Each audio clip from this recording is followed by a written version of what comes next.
السلام علیکم۔ آج ہم ایک بک کا ریویو کرنے جا رہے ہیں۔ اس بک کا نام ہے how to avoid a climate disaster. اصل میں یہ بک لکھی گئی ہے بلینئر بل گیٹس کی طرف سے، اور اس میں ٹیکل کیا گیا ہے کلائمیٹ چینج کو، گلوبل وارمنگ کو، جو کہ 21 سینچری کا ایک بہت بڑا ایشو ہے۔ اس میں تفصیلاً بتایا گیا ہے کہ یہ کتنا بڑا پرابلم ہے اور ہم اس کو کس طرح سے نظر انداز کر رہے ہیں، اور آئندہ 2030 تک اس کے کیا امپیکٹ ہو سکتے ہیں پوری دنیا پر، خصوصاً تھرڈ ورلڈ کنٹریز پر، اور یہ کس طرح سے ہم اس کو ڈائریکٹلی انڈائریکٹلی جانے انجانے میں ہم اس میں کنٹریبیوٹ کر رہے ہیں گلوبل وارمنگ کو بڑھانے میں۔ بل گیٹس اس میں کہتا ہے کہ خود تو وہ ایک بزرگ ہے، 72 ایئرز اولڈ، وہ تو اب اس میں کچھ نہیں کر سکتا، لیکن ایز اے ایکسپیرینسڈ پرسن اس نے ینگ جنریشن کے لیے یہ بک لکھی ہے کہ آئندہ ہماری آنے والی نسلیں کس طرح سے یہ کام کریں گی، چھوٹے موٹے کام جن کو ریسٹرکٹ کر کے کس طرح سے ہم کلائمیٹ چینج کو کم کر سکتے ہیں، گلوبل وارمنگ کو، اور کاربن ڈائی آکسائڈ گیسز جو کاز کرتی ہیں ان کو ہم ریسٹرکٹ کر سکتے ہیں۔ وہ تمام لیسنز، وہ تمام آبجیکٹیو اس میں بیان کیے گئے ہیں۔ تو گوگل پر بھی یہ بک موجود ہے سافٹ میں، ابھی تک ڈاؤن لوڈ نہیں کی میں نے، تو سورسز یہاں پر دیے گئے ہیں کہ آپ اس بک کو کہاں سے گیٹ کر سکتے ہیں۔ 272 پیجز کی بک ہے اور 16 فروری 2021 کو یہ پبلش کی گئی۔ اس کو بل گیٹس اس کا آتھر ہے اور ول وڈسن اس کو پبلش کرنے والا ہے یا رائٹر ہے۔ ریٹنگ بھی اس کی اچھی ہے، 86% لائکنگ ہے، 4.2 آؤٹ آف 5 اس کی ریٹنگ ہے۔ اس بک میں بل گیٹ کو کوٹ کیا گیا ہے، تو اس میں کہتا ہے کہ بہت بڑا ظلم ہے، بہت بڑی ناانصافی ہے دنیا کی اس قوم کے لیے جو کہ کلائمیٹ چینج کی کوئی خاص وجوہات نہیں بن رہے، لیکن اس سب کے باوجود وہ پوری دنیا میں سب سے زیادہ اس چیز سے متاثر ہو رہے ہیں، جس طرح سے پاکستان ہے، کیونکہ پاکستان بھی تھرڈ ورلڈ کنٹریز میں شامل ہوتا ہے۔ اس کی جیوگرافیکل پوزیشن اور اس کی ایٹماسفیئر اس ڈائریکشن میں ہے کہ یہ کنٹریبیوٹ تو کم کر رہے ہیں، لیکن اس سے ہٹ بہت زیادہ ہو رہے ہیں۔ انڈیا، چائنا، امریکہ، دنیا میں یہ 3 ممالک ایسے ہیں جو کہ گلوبل وارمنگ میں سب سے زیادہ ٹاپ پر کنٹریبیوٹ کر رہے ہیں۔ بک کا ریویو یہ ہے کہ اس میں اہمیت بیان کی گئی ہے اس بک کی اور اس کے لکھے جانے والے کی، کیونکہ دنیا کے ایک بلینئر نے یہ بک لکھی ہے، how to avoid a climate disaster. تو وہ ایک اونر ہے، CEO ہے ایک دنیا کی لیڈنگ کمپنی کا، مائکروسافٹ کا، تو اس کی اہمیت اس طرح سے بیان کی جا سکتی ہے کہ جس کو دنیا کے تمام top leaders, top businessmen, top politicians اس کی بات کو سنتے ہیں، اور اس کی ایک کہی جانے والی بات کی اہمیت ہوتی ہے۔ تو اس بندے نے اگر یہ کہہ دیا کہ کلائمیٹ ڈیزاسٹر واقعی ایک ڈیزاسٹر ہے، تو اس کو ہماری جنریشن کو ٹیکل کرنے کے لیے کوئی سٹیپس کرنے چاہیے، کوئی میئرمنٹس کرنے چاہیے، تو یقیناً اس کا ایک بہت بڑا امپیکٹ پڑے گا اس بک کے تھرو۔ تو اس میں ہم سب امید کرتے ہیں کہ اس پر انیشیٹوز لے جائیں گے ہماری ینگ جنریشنز کی طرف سے، اور آئندہ والی جنریشنز بھی اس پر سٹیپس کو امپلیمنٹ کریں گی۔ اس میں کہا گیا کہ بہت زیادہ لوگ ہیں، ان کی تعداد بہت زیادہ ہے جو کہ بل گیٹس سے ایسوسیٹ نہیں ہیں یا اس کی آرگنائزیشن سے لنکڈ نہیں ہیں، کہ بل گیٹس کلائمیٹ چینج کا کتنا بڑا ایکٹیوزم رہا ہے، اس نے کلائمیٹ چینج کے لیے کتنی زیادہ کیمپین کی ہے یا اس کو ٹیکل کرنے کے لیے کنٹریبیوشن کی ہے، فزیکلی ٹیم کے تھرو یا پھر ڈالرز کے تھرو۔ کافی زیادہ اس نے اس کے لیے پلانز بنائے ہیں اور ان کو امپلیمنٹ کیا ہے، تو نیچرلی بات ہے یہ پلانز کوئی خاص ہائی لائٹ نہیں ہوئے اور اتنا زیادہ کامیاب بھی نہیں ہوئے، ان کا خاطر خواہ کوئی فائدہ نہیں ہوا، لیکن اس کا یہ ہے کہ ان پلانس کا، ان کیمپینز کا اس کو ایکسپیرینس ہوا ہے، جس بیس پر وہ اب دوسروں کو گائیڈ کر رہا ہے، کیونکہ اب وہ خود اس ایج میں نہیں رہا کہ وہ یہ سب چیزیں کرتا رہے، اور اپنا ایک تجربہ بیان کر رہا ہے دنیا کے سامنے۔ اب اس کا مقصد یہ ہے کہ 2050 تک ہم نے زیرو ایمیشنز تک پہنچنا ہے۔ ایمیشنز مینز کہ وہ تمام گیسز جو کلائمیٹ چینج یا گلوبل وارمنگ کا سبب بنتی ہیں، جو کہ ہم کانشیسلی یا انکانشیسلی ہم ان کو پروڈیوس کر رہے ہوتے ہیں، ان کا کنٹریبیوٹ کر رہے ہوتے ہیں ایٹماسفیئر میں، ان چیز کو، ان ایمیشنز کو 2050 تک زیرو تک کیسے لانا ہے۔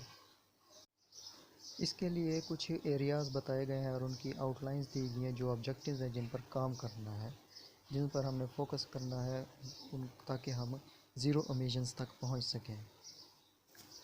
پلاسٹک ہے، اسٹیل ہے، جو کہ 31% آف امیشنز ہیں۔ ان کے نتیجے میں زہریلی گیسیں کاربن ڈائی آکسائڈ پروڈیوس ہوتی ہیں، جو کہ آگے کنٹریبیوٹ کرتے ہیں گلوبل وارمنگ کو۔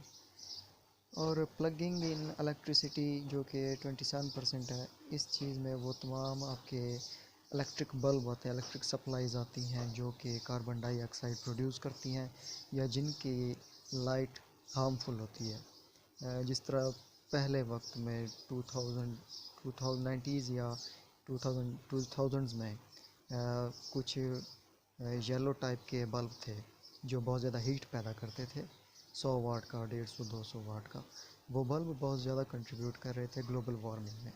تو اس کا کنسیپٹ آپ یہ دیکھ لیں کہ ہر وہ چیز جو کہ ہیٹ پیدا کرے، ہیٹ جنریٹ کرے، وہ کنٹریبیوٹ کر رہی ہوتی ہے گلوبل وارمنگ میں۔ آپ کی آٹو موبائلز، فیکٹریز، وہیکلز، یہ تمام چیزیں اس میں شامل ہیں۔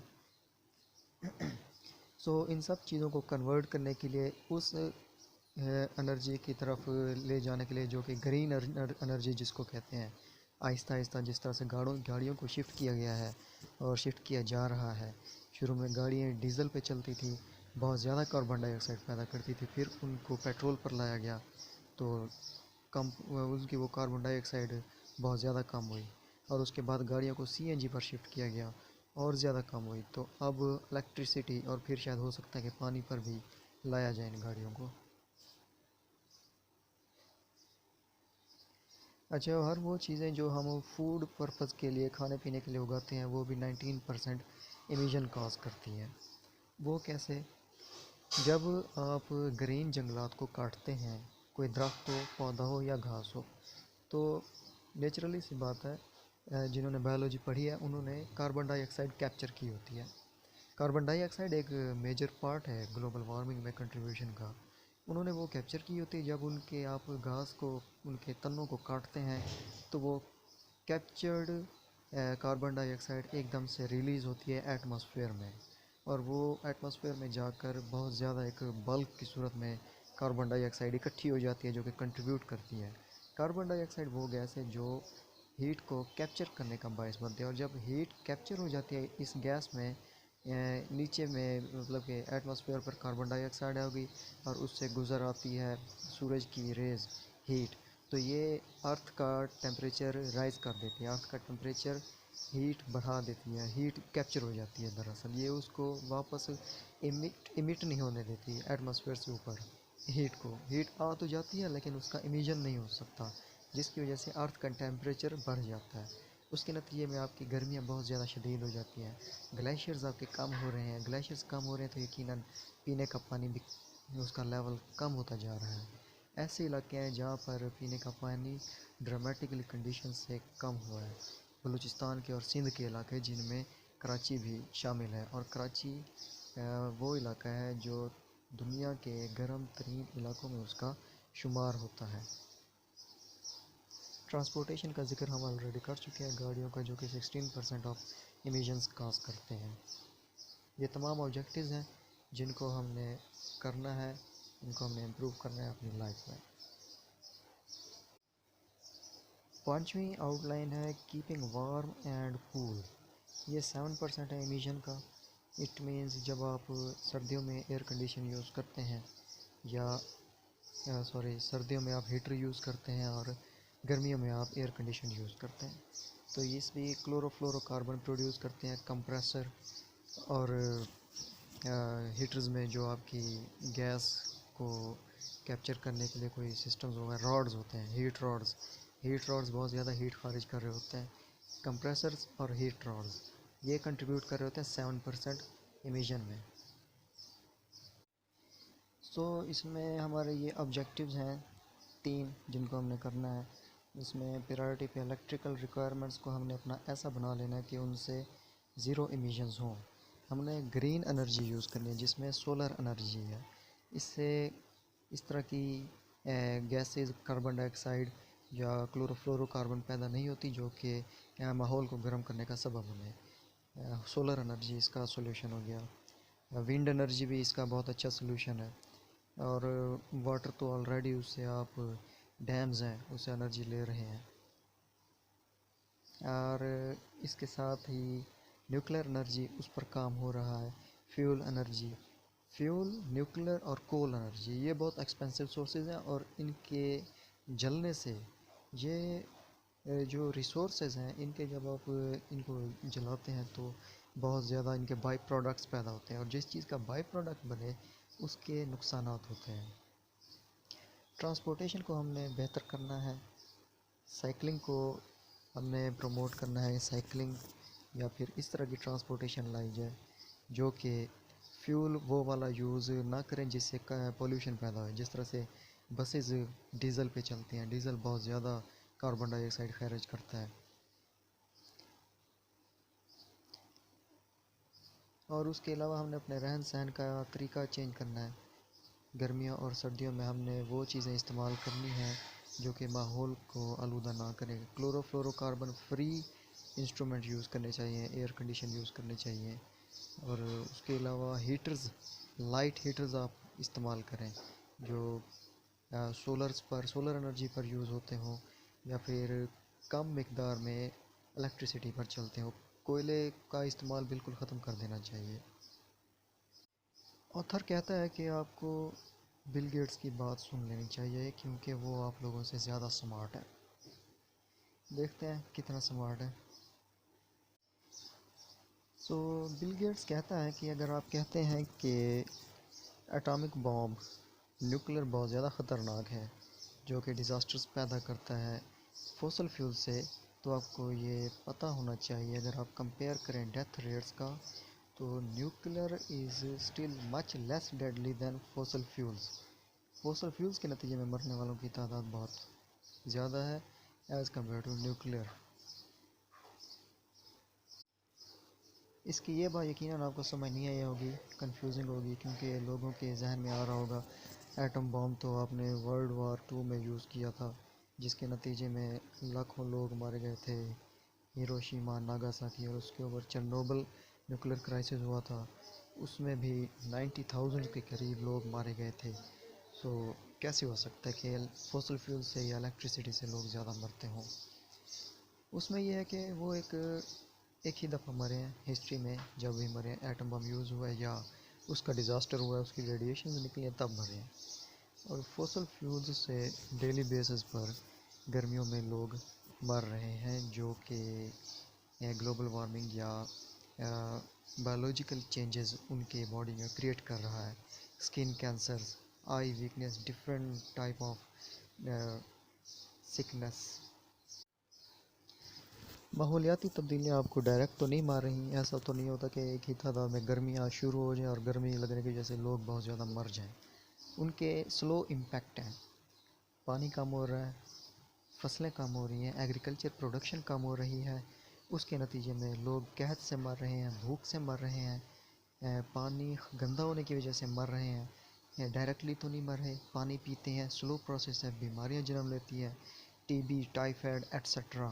اور اس کے نتیجے میں بیماریاں کے نتیجے میں بہت زیادہ لوگ پھر بیماریوں کے شکار ہوتے ہیں اور مر جاتے ہیں. تو یہ ایک لمبا پروسیس ہے. اس نے ایک ڈیپ بات کی ہے، کریٹیو بات کی ہے. تو یہ اس طرح سے اس کی بات ایکسپلین ہوتی ہے کہ climate change as compared to nuclear crisis زیادہ ڈینجرس ہے. سو میں آپ لوگوں کو کیوں ریکمینڈ کروں گا یہ بک کہ آپ لوگوں کو یہ بک کیوں پڑھنی چاہیے. اس میں ایک 74 سالہ بڈھا ہے جو کہ کنزرویٹو ہے، تنگ نظر ہے، اور وہ کہتا ہے کہ کلائمیٹ چینج ایک مذاق ہے. اور 25 سال کے جوان جو کہ مدد کر سکتے ہیں اس چیز کو، کاربن کے اخراج کو کم کرنے میں، کاربن ایمیشن ریڈیوس کرنے میں. اور ہر گورنمنٹ اور بزنس لیڈر جو کہ اس دنیا میں پاور رکھتا ہے کسی بھی چیز کو چینج کرنے کی، اس کو لیڈ کرنے کی، ان کو چاہیے کہ وہ گرین ہاؤس گیس کا ایمیشنز کم کرنے میں اپنا کردار ادا کریں. یہ ایک ریئلٹی ہے، یقیناً سلو پروسیس ہے گلوبل وارمنگ کا، کلائمیٹ چینج کا، بٹ اس کے جو امپیکٹس ہوں گے وہ پرماننٹ ہوں گے، جو کہ آہستہ آہستہ اب ہم دیکھتے جا رہے ہیں. ایگریکلچر پروڈکشن کم ہو رہی ہے، واٹر سکارسٹی ہو رہی ہے، پینے کا پانی میسر نہیں آ رہا لوگوں کو، اور ایگریکلچرل لینڈز ختم ہوتی جا رہی ہیں. میس امیگریشن ہو رہی ہے، جو کہ سمندر کے ساحلوں پر بستیاں یا کچھ چھوٹے ممالک ہیں وہ مائگریٹ ہو رہے ہیں ان سائڈ دا بگ سٹیز، کیونکہ سی لیول رائز ہو رہا ہے گلیشیئرس کے پگھلنے سے. آپ بھی ریڈ کریں اس بک کو، یہ آپ کو کلائمیٹ چینج، گلوبل وارمنگ اور اس طرح کی انوائرمنٹل ٹائپ چیزوں کو ڈسکس کرنے میں، ان کو رائٹ ڈاؤن کرنے میں، پریزنٹ کرنے میں کافی زیادہ ہیلپ فل ہو سکتی ہے. Thank you.